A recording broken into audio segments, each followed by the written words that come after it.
Aspect configurations in your birth chart and what it means for your life, part 2. A grand cross is formed by 4 planets that are all squaring each other. You could also say it's 2 oppositions that are crossing each other.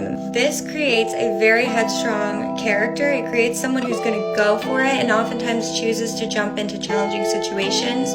Oftentimes this leads to a very successful person, but it can be a very headstrong person, and at worst it could be a person who basically is impossible to work with. They will not give up until they get their way, and they don't mind jumping in the deep end. A kite is formed by a grand trine with a point at the top that sextiles the grand trine. Kites are special because they indicate a special purpose or destiny, but also some fated events in your life that are going to push you on your way.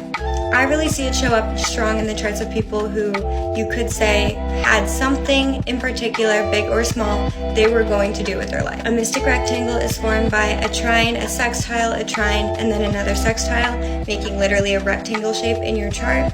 Indicates creative talent and a gift or ability that's unusual, but also an ability to bring an artistic flair to everything that they do. Sometimes these people will enjoy being a little bit nuanced and strange and choose to make things harder for themselves than they have to be, because they have this particular style they're trying to approach everything with. Yachts are formed by a sextile that are both in conjuncting a third planet, creating a little triangle shape. They're often called fingers of God or fingers of fate, and they represent strange and unusual circumstances, as well as the sense of a life that involves coming up against a force greater than humanity. We call it destiny, fate, but it can indicate very strange and sometimes even paranormal experiences, although a lot of times it just means these people have very interesting lives. Cradles aren't bad or good. They indicate a somewhat diverse skill set, but still a cluster of focus.